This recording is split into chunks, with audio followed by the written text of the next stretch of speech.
और फिर भागता है, फिर तरोताजगी महसूस करता है विषय भोगों में और संसार में परिभ्रमण करता है, घूमता रहता है, नाना पर्यायों में जन्म लेता रहता है। फिर वही कार्य, आहार, भय, मैथुन और परिग्रह संज्ञा, इन चारों संज्ञाओं में अनंत काल बिता देता है। ये सिर्फ भ्रम है हमारा। जैसे कि पुराने ज़माने में कहा करते थे कि भाई कोई मेहमान आता था तो कहते थे हमारे घर में भी आना है, पानी पी के तो जाना। पहले पानी को भी बहुत महत्व देते थे, किसी के घर का पानी पीना यानी बहुत बड़ा महत्व है।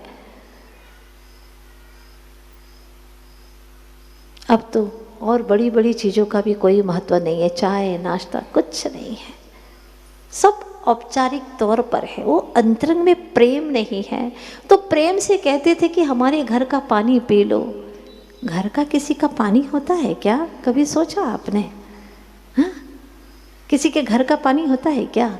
लोटे का पानी होता है क्या? मटके का पानी होता है क्या? घड़े का, हंडे का पानी होता है क्या? नहीं भाई नहीं, पानी तो पानी है। हाँ, बारिश का पानी है। किसका पानी है? उसका मूल दावेदार है कौन? कौन है उसका मालिक? बारिश है ना।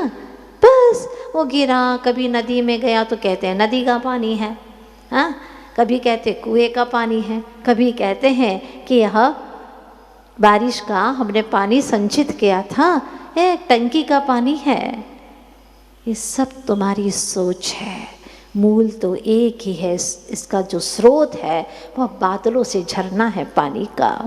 बस उसी प्रकार से मूल में हम सब आत्माएं थी, आत्मा है और आत्मा ही रहेंगे।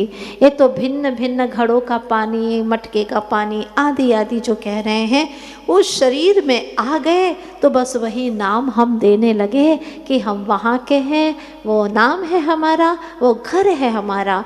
एक बार जीते जी इतना काम कर लो, अपनी सही पहचान कर लो।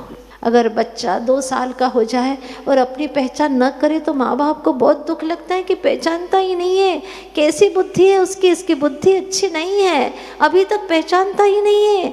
नाम लेते हैं, ये देखता ही नहीं है कहीं आँखों में, नज़रों में कमी तो नहीं है। हाँ, माँ बाप को चिंता होती है। 6-8 महीने का हो गया और उसका नाम लेते हैं और वो देखता ही नहीं, कहीं सुनता तो नहीं है, ऐसा तो नहीं है। तो हमारे प्रभु को भी चिंता है इस बात की, निज प्रभु को, कि कहीं ऐसा तो नहीं कि तू सुनता ही नहीं है। लगता है कानों से सुनता हुआ, लेकिन भीतर रुचिपूर्वक सुनता ही ना हो। अगर सुनता होता तो निश्चित रूप से तू अपनी पहचान के लिए लग जाता, तुझे धुन लग जाती। तुझसे तेरा क्या रिश्ता है तू जानता ही नहीं है। आचार्य देव पुकारते हैं, मुझसे मेरा क्या रिश्ता है, असली रिश्ता भूल गया। इतने चेहरे बदले तूने, असली चेहरा भूल गया, असली चेहरा भूल गया। इतने चेहरे तूने बदल दिए, कितने अनंत अनंत पर्याय धारण कर ली। हर पशुओं का चेहरा तूने धारण किया। अब उनको देख करके क्या घृणा करता है रे चेतन? वो सब चेहरे तूने ग्रहण किए, धारण किए तूने। नारकी के हर चेहरे तूने धारण किए हैं, देवों के चेहरे धारण किए। मनुष्य के कई चेहरे तुझे अच्छे नहीं लगते, कहता है तो गुस्से में कि मुझे तो फूटी आंख भी देखना सुहाता नहीं है। बेटा तो अनंतों बार ये सारे के सारे चेहरे ग्रहण करके आया है। इसलिए किसी से घृणा मत करना, नफरत मत करना। नफरत करेगा तो तुझे संभावना है ऐसा ही चेहरा मिलने की। अगर पुरुषार्थ नहीं किया मुक्ति का तो फिर यही अनंत बार यही पर्याय धारण करना है। अब तो एक बार महसूस करके मैं बहुत थक चुका हूँ। कितने चेहरे बदल ले तूने, और असली जो चेहरा था उसे तो भूल ही गया। जो निशुद्धात्म तत्व है उसका स्वरूप भूल गया। तो एक बार इस मनुष्य जीवन में जैन कुल में जिनेंद्र भगवान की शरण मिली है तुझे, और कुंद कुंद आचार्य देव जैसे महान आचार्यों का ग्रंथ का समागम मिला है तुझे, आचार्य गुरुवर्ष विद्यासागर जी महाराज जैसे योगी का चरण सानिध्य मिला है तुझे। अब क्या बाकी है, क्या करना शेष है?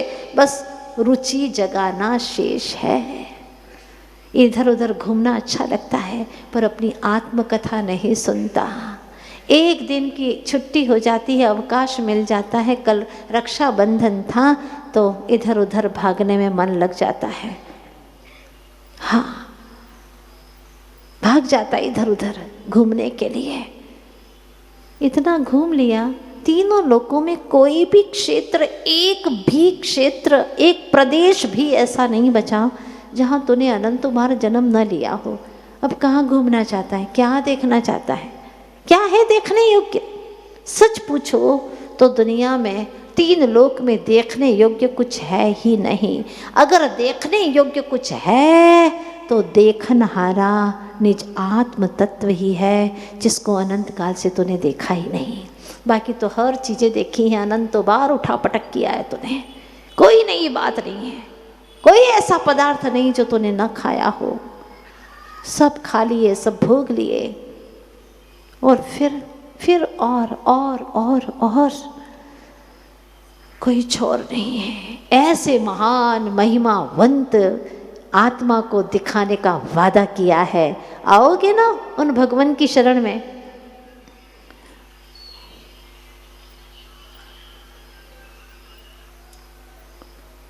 उन आचार्य देव की शरण में आओगे ना तुम?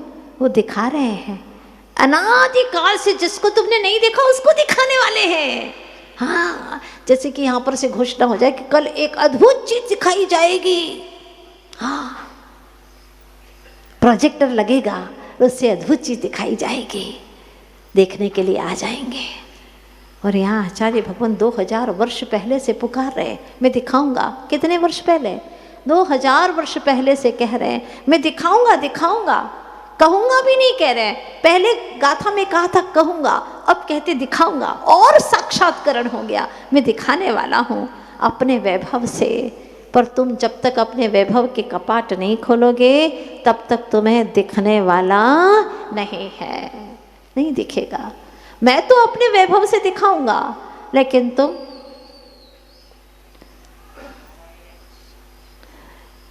तुम अपने भव भ्रमण के विकारों से अगर सुनोगे तो तुम्हें समझ में आने वाला नहीं है। शांत चित्त करके, ये अनमोल है, अद्भुत है ये चर्चा, ये वार्ता ही बहुत ही वजनदार है, जो इस जीव ने कभी रुचि पूर्वक सुनी ही नहीं। सच पूछो तो दुनिया की बातें सुनकर के जो थकान लगती है, ईमानदारी से कहिएगा, आत्मा की बात सुनकर के शांति मिलती है क्या? नहीं मिलती है। जब आत्मा की बात सुनते हैं तो इतना अच्छा लगता है। आचार्य देव कहते हैं, जिसकी प्रतिमा इतनी सुंदर, वो कितना सुंदर होगा, वो कितना सुंदर होगा। जब वास्तव में उसकी अनुभूति होगी तो कहते हैं ना कि योगी जन आँख ही नहीं खोलते। क्या खोले, क्या देखें? अब और क्या मैं देखूं, क्या देखूं? अब और क्या मैं देखूं तुम्हें देखने के बाद, अब और क्या मैं बोलूं। तुमसे वार्ता करने के बाद मैं अब किससे क्या बोलूं? इसीलिए वो योगी जन धन्य हैं जो जीवन भर तक के लिए अपने आप में ही समाये रहते हैं। जीवन भर 4-4 महीने बैठ जाते हैं, फिर आहार चर्या के लिए जाते भी हैं तो बस देना पड़ रहा है शरीर को। 6वें 7वें गुणस्थान से बाहर नहीं आते। क्या अद्भुत चर्या है उनकी, क्योंकि अंतरंग का सौंदर्य जिसने देख लिया हो, अंतरंग का आनंद और वो जो संवेदन कर लिया हो, फिर वो बाहर में भटकने को क्यों आएंगे। ये सब जितनी भी बाहर में चिल्लाहट है, समस्याएं हैं, दुख है, पीड़ाएं हैं, फिर भी जानबूझ करके मकड़ी का जाला बनाता है और उसमें फंसता है। जिंदगी भर यही करता है, जाला बनाता है, उसमें फंस जाता है, फिर दुखी होता है। जबकि सुख का उपाय साक्षात दिख रहा है। यदि दाये च प्रमाणम, यदि दिखाऊं तो प्रमाण करना, चुक जाऊं तो उसमें छल ग्रहण मत करना। क्या बात कही है। छल कर जाते हैं ना, कई बार छल कर जाते हैं। जैसा है वैसा समझते नहीं हैं और विपरीत चलते हैं तो फिर वह भटक ही जाते हैं। इसलिए कहा है कि यहाँ पर यन्मया दृश्यते रूपम तन्न जानाति सर्वथा, जानन न दृश्यते रूपम ततः केन ब्रवीम्यहम्। समाधि तंत्र में कहा गया है, जो मेरे द्वारा देखा जाता है रूप को, जो रूप को देखा जाता है, अब सब क्या देख रहे हैं हम? आत्मा देख रहे हैं क्या? नहीं। और कह रहे कि आत्मा दिखाऊंगा, पर अपने ज्ञान के वैभव से दिखाएंगे। तुम भी अपने ज्ञान के वैभव से जानो, देखो उसको। अब ज्ञान का वैभव तो तुम्हारा कहीं और लगा हुआ है। भव भव का वर्धन करने वाला ऐसे कामों में लगा हुआ है ज्ञान का वैभव। दिमाग तो पूरा उसी में लगा हुआ रहता, परिवार के लिए, धन दौलत कमाने के लिए, शरीर के लिए।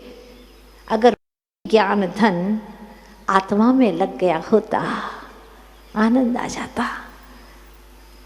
रुचि पूर्वक ज्ञान अगर निज आत्म तत्व में लग जाए तो इसका उद्धार हो जाए।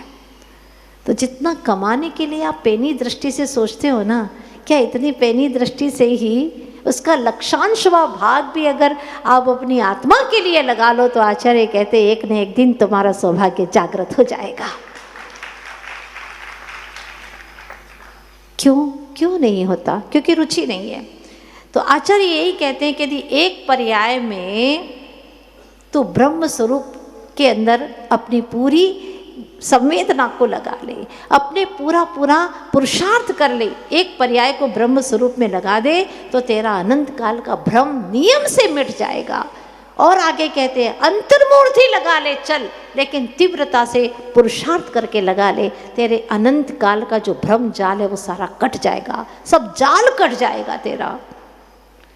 जो भी देखा जा रहा है वो सब रूप है, और जो रूप है, शरीर है, वो कुछ भी जानता नहीं। यन्मया दृश्यते रूपम तन्न जानाति सर्वथा, ये शरीर कुछ भी जानता नहीं है। और जानन न दृश्यते रूपम, जो जानता है वो दिखाई नहीं देता है, जो जान रहा है वह दिखाई नहीं देता है। ततः इसलिए केन ब्रवीमि यहाँ, अब मैं किससे बोलूं? जिससे बोलता हूँ, जो जानता है वो दिखाई नहीं देता, बिना दिखे कैसे बोलूं?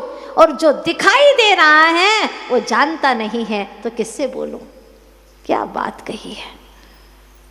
जो दिखाई दे रहा है वो जानता नहीं है, शरीर, और जो जानता है वो दिखाई नहीं देता है, आत्मा। अद्भुत बात कही है।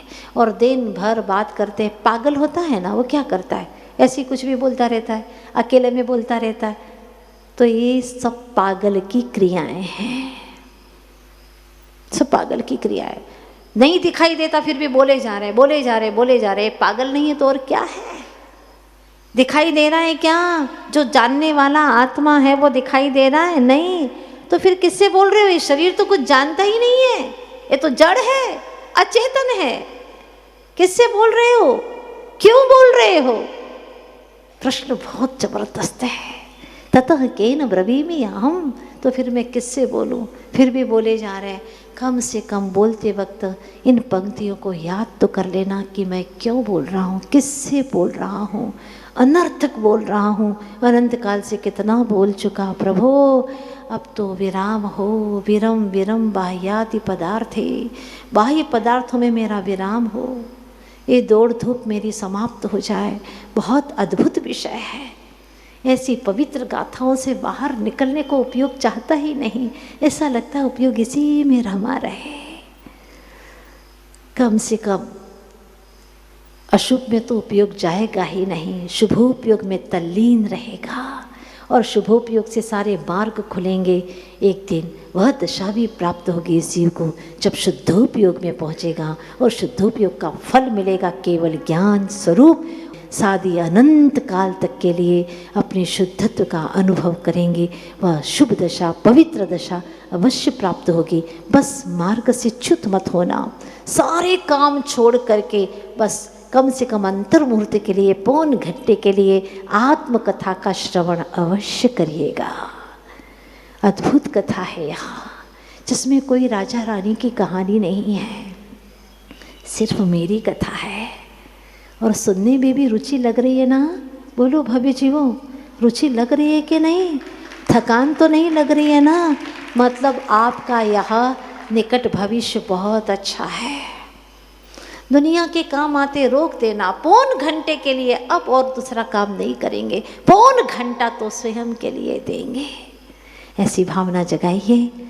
यही आपकी आत्मा की रक्षा का कवच है।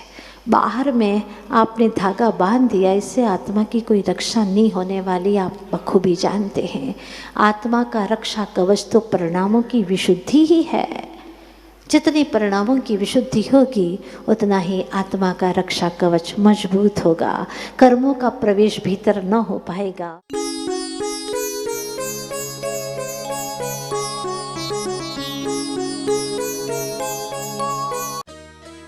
इस कार्यक्रम के पुण्यार्जक थे